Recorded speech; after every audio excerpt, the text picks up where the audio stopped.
ये कहानी है करीब 15 साल पहले की, जब सूरज से निकला एक जबरदस्त सोलर फ्लेयर पूरी धरती पर कहर बनकर टूटा। इस धमाके ने ओजोन परत को पूरी तरह खत्म कर दिया था। नतीजा ये हुआ कि सूरज की खतरनाक अल्ट्रावायलेट किरणों ने धरती का तापमान लगभग 66 डिग्री सेल्सियस तक पहुंचा दिया। इतनी गर्मी में इंसान, जानवर और पेड़ पौधे, लगभग सब कुछ मिट गया। अब हम देखते हैं एक आदमी को जो सुरक्षात्मक कपड़े पहनकर धूल भरी आंधी में इधर उधर खाने की तलाश कर रहा है। उसकी कलाई पर बंधी मशीन उसे चेतावनी देती है कि यहाँ रेडिएशन बहुत ज्यादा है। वो अपने डॉग जैसे दिखने वाले छोटे रोबोट के साथ एक बंद स्टोर में जाता है। वहां उसे एक इंसान की लाश दिखती है, लेकिन वो बिना ध्यान दिए आगे बढ़ जाता है। स्टोर पहले से लूटा हुआ था, लेकिन उसे थोड़े से डॉग फूड के पैकेट मिल ही जाते हैं। ये देखकर वो खुश होकर कहता है, लगता है आज कोई बहुत खुश होने वाला है। फिर वो दीवार पर एक निशान बना देता है, जिससे पता चलता है कि वो यहाँ पहले आ चुका है। इसके बाद वो अपने ट्रक में बैठकर शहर की ओर निकलता है। रास्ते में खड़ी गाड़ियों को धक्का मारते हुए वो मस्ती मस्ती में गाड़ी चला रहा होता है, लेकिन तभी उसकी डिवाइस फिर से बीप करने लगती है और सामने से एक बहुत बड़ा धूल का तूफान आता दिखता है। वो तुरंत ट्रक घुमाता है और तेजी से अपने ठिकाने की तरफ भागता है और आखिरकार वक्त रहते वो सुरक्षित पहुंच जाता है। अब हम जानते हैं इस आदमी का नाम फिंच है। पहले वो एक बड़ी रोबोट कंपनी में इंजीनियर था और आज उसी पुरानी फैक्ट्री में अपने डॉग और एक छोटे से सहायक रोबोट के साथ रह रहा है। फिंच अपने डॉग को खाना खिलाता है और फिर लेबोरेटरी में चला जाता है। वहां से वो कुछ जरूरी किताबें निकाल कर उन्हें स्कैन करता है। दरअसल फिंच एक इंसान जैसे दिखने वाले ह्यूमनॉइड रोबोट पर काम कर रहा है। वजह यह है कि फिंच एक खतरनाक बीमारी से जूझ रहा है और उसे पता है कि उसका वक्त अब ज्यादा नहीं बचा। इसलिए वो चाहता है कि उसके बाद कोई तो हो जो उसके प्यारे डॉग की देखभाल कर सके।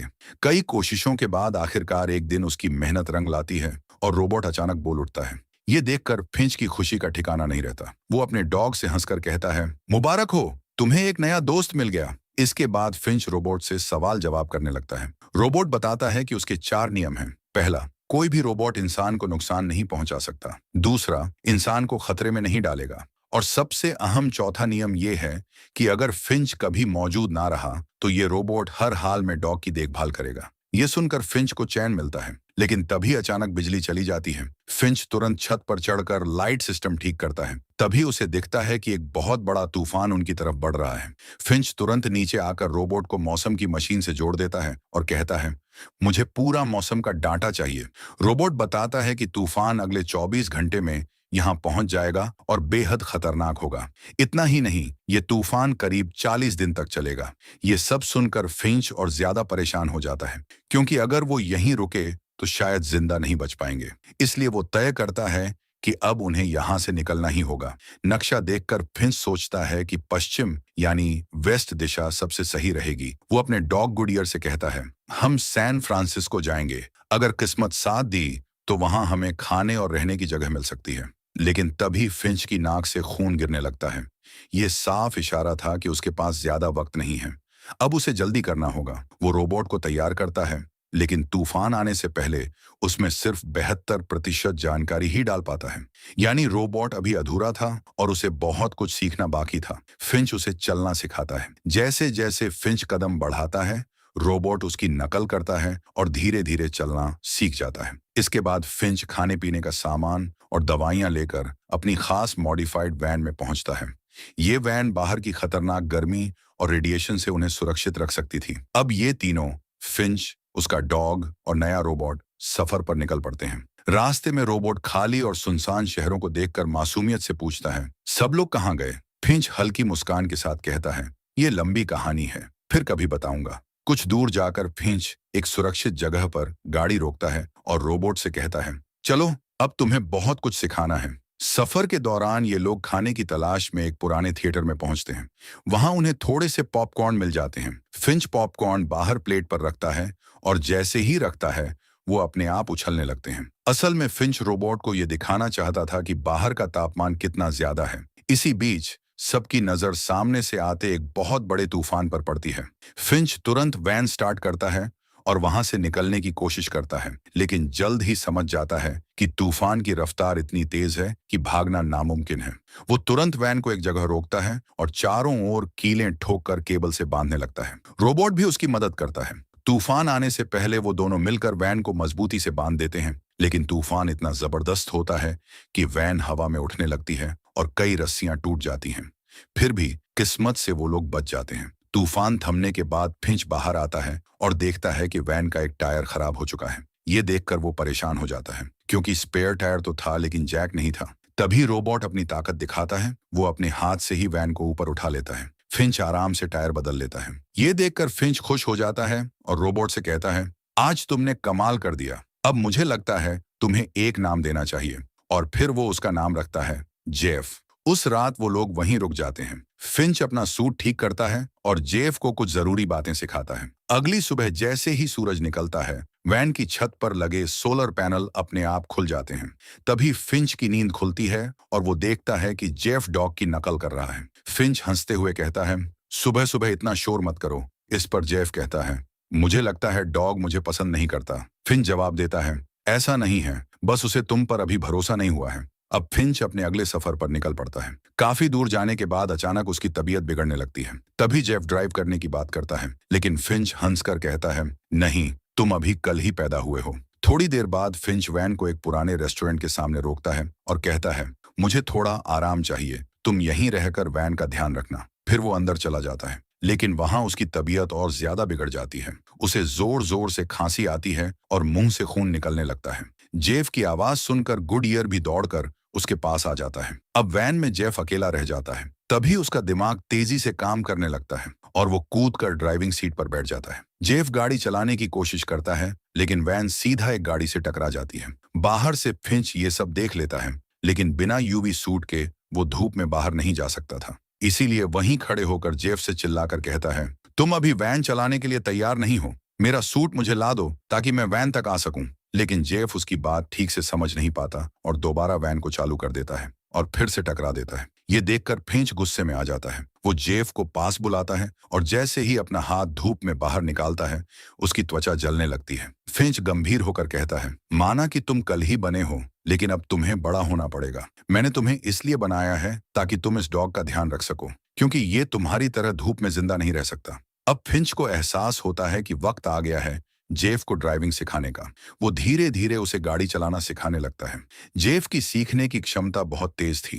थोड़े ही समय में वो सही तरह से वैन चलाना सीख जाता है। जेफ को गाड़ी चलाना सीखते देख फिंच बहुत खुश हो जाता है। फिर रात में ये लोग एक जगह रुकते हैं और आग जलाते हैं। आग के पास बैठकर फिंच अपने पुराने दिनों को याद करने लगता है। वो आसमान की तरफ देखता है और जेफ से कहता है, देखो आसमान कितना सुंदर है, अब तुम्हें अरोरा देखने के लिए अलास्का जाने की जरूरत नहीं। तभी जेफ मासूमियत से पूछता है, अगर सूरज की रोशनी इतनी खतरनाक है तो हम रात में सफर क्यों नहीं करते? इस पर फिंच समझाता है कि रात भी सुरक्षित नहीं है, क्योंकि कुछ लोग अब भी जिंदा हैं। वो दिन में छिपे रहते हैं और रात होते ही बाहर निकलकर दूसरों पर हमला करते हैं। ऐसे लोग खाने पीने का सामान छीनने के लिए जान तक ले सकते हैं। ठंडी रात में फिंच वैन के अंदर सोने चला जाता है, जबकि जेफ बाहर आग के पास बैठा रहता है। अगली सुबह अचानक वैन से खांसने की आवाज आती है। जेफ दौड़कर अंदर जाता है और देखता है कि फिंच उल्टियां कर रहा है और उसकी हालत बहुत खराब है। वो एक गीला कपड़ा उसके माथे पर रखता है, लेकिन असल में फिंच को डॉक्टर की जरूरत थी, जो वहां कहीं नहीं था। इसलिए जेफ खुद वैन चलाकर सफर जारी रखता है और थोड़ी देर में एक सुनसान शहर में पहुंचता है। वहां फिंच गहरी नींद में सो रहा होता है। जेफ और छोटा डॉग रोबोट वैन से बाहर निकलते हैं और जरूरी चीजें खोजने एक अस्पताल में जाते हैं। वहां जेफ को कुछ दवाइयां और एक जैकेट मिल जाती है। इसी बीच छोटा रोबोट एक खिलौना उठाने की कोशिश करता है और छुपे हुए जाल में फंसकर टूट जाता है। तभी फिंच वहां पहुंचता है और टूटे हुए रोबोट को हमेशा के लिए बंद कर देता है। ये देखकर वो बहुत दुखी हो जाता है। उसी वक्त जेफ वापस आता है, जिसके हाथ में ढेर सारी दवाइयां थीं। फिंच गुस्से में कहता है, तुम्हें यहाँ नहीं आना चाहिए था, ये जगह बहुत खतरनाक है। और फिर दोनों जल्दी से वैन में बैठकर वहां से निकल जाते हैं। लेकिन तभी हमें दिखता है कि एक और गाड़ी स्टार्ट होती है, यानी किसी ने इन्हें देख लिया था। अब फिंच को डर सताने लगता है। रात होते होते वो देखता है कि एक कार उनकी वैन का पीछा कर रही है। पीछा छुड़ाने के लिए फिंच वैन को हाईवे से नीचे उतार देता है, लेकिन जल्दबाजी में वैन पुल के नीचे फंस जाती है और उसके ऊपर लगे सोलर पैनल टूट जाते हैं।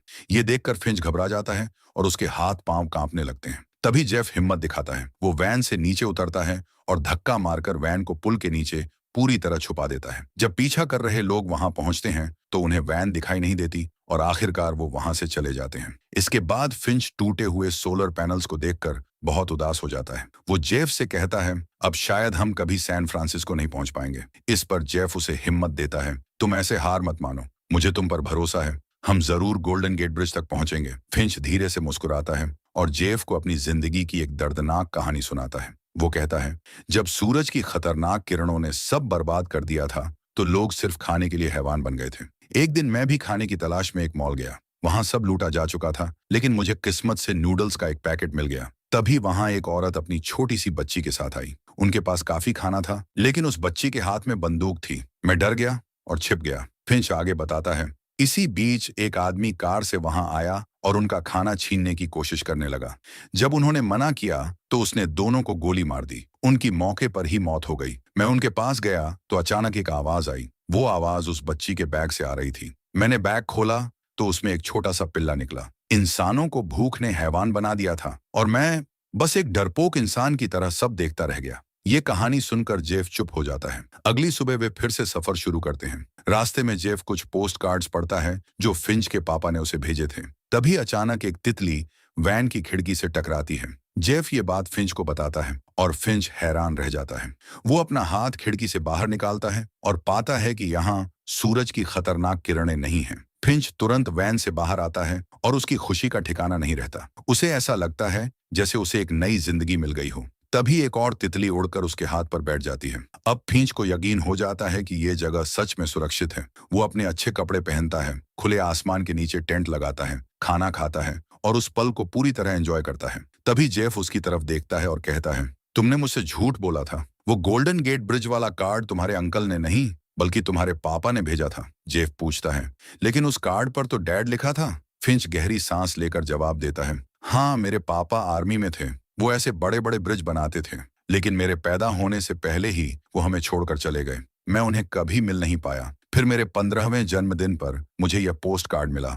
उस पर लिखा था कि वो मुझसे गोल्डन गेट ब्रिज पर मिलेंगे। उन्हें इम्प्रेस करने के लिए ही मैंने ये सूट खरीदा था, लेकिन अफसोस हम कभी मिले ही नहीं। फिंच आगे कहता है, मैंने इतने सारे पोस्ट कार्ड इसलिए संभाल कर रखे हैं क्योंकि मैं हमेशा दुनिया घूमना चाहता था, उस ब्रिज की खूबसूरती देखना चाहता था, लेकिन मैं वो कर नहीं सका। हम इंसान भी कितने अजीब होते हैं, जब वक्त होता है तो मौके गंवा देते हैं। ये सुनकर जेफ भावुक हो जाता है और कहता है, कोई बात नहीं, हम अभी वहां चलेंगे और साथ में घूमेंगे। लेकिन फिंच हल्की मुस्कान के साथ जवाब देता है, नहीं जेफ, अब मेरा वक्त आ गया है। तुम बस मुझसे एक वादा करो कि मेरे जाने के बाद तुम इस डॉग का अच्छे से ख्याल रखोगे।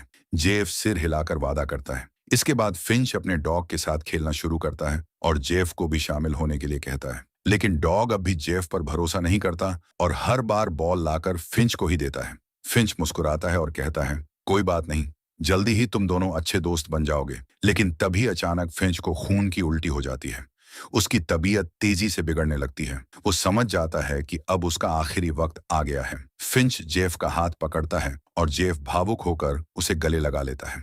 ये पल दोनों के लिए बहुत ही इमोशनल होता है। फिंच अब ज्यादा कुछ नहीं बोल पाता। वह वैन के अंदर जाकर लेट जाता है। आखिरी पलों में वह सिर्फ अपने डॉग गुडईयर को प्यार से सहलाता है और धीरे धीरे इस दुनिया को हमेशा के लिए अलविदा कह देता है। उधर बाहर जेफ सामान समेट रहा होता है, तभी उसे गुडईयर के रोने की आवाज सुनाई देती है। उसी पल जेफ समझ जाता है कि फिंच अब नहीं रहा। भारी मन से वह वहीं पर उसका अंतिम संस्कार करता है। अगली सुबह गुडईयर बहुत उदास दिखता है, लेकिन जेफ वही करता है जो फिंच ने उसे सिखाया था। वह उसे खाना खिलाता है, प्यार करता है और उसके साथ बॉल खेलता है। धीरे धीरे दोनों के बीच भरोसा और दोस्ती बनने लगती है। इसके बाद जेफ और गुडईयर सैन फ्रांसिस्को की ओर निकल पड़ते हैं। करीब 18 घंटे का लंबा सफर तय करने के बाद आखिरकार वे गोल्डन गेट ब्रिज पर पहुंच जाते हैं। वही जगह जिसे देखने की ख्वाहिश फिंच ने पूरी जिंदगी दिल में दबा कर रखी थी। जेफ और गुडईयर पुल पर खड़े होकर उसकी खूबसूरती को निहारते हैं। उस पल में जेफ फिंच को याद करता है और उसकी याद में वह पोस्ट कार्ड वहीं पुल पर चिपका देता है जिस पर तीनों का स्केच बना हुआ था। तभी जेफ की नजर वहां पड़े एक और नोट पर जाती है। उसमें एक लड़की का नाम, एक पता और ये लाइन लिखी होती है, हम लोग सुरक्षित हैं। अगर कोई ये नोट पढ़ रहा है तो हम इस पते पर मिलेंगे। ये पढ़कर जेफ की आंखों में उम्मीद की किरण जग जाती है। वह गुडईयर के साथ उस जगह की तलाश में निकल पड़ता है ताकि वह बाकी बचे हुए लोगों से मिलकर एक नई शुरुआत कर सके। और इसी खूबसूरत और इमोशनल मोमेंट के साथ ये मूवी खत्म हो जाती है। अगर आपको यह वीडियो अच्छी लगी हो तो हमारे चैनल को सब्सक्राइब कीजिए और वीडियो को लाइक और शेयर करना बिल्कुल मत भूलना। मिलते हैं अगली वीडियो में एक और धमाकेदार कहानी के साथ। तब तक के लिए धन्यवाद।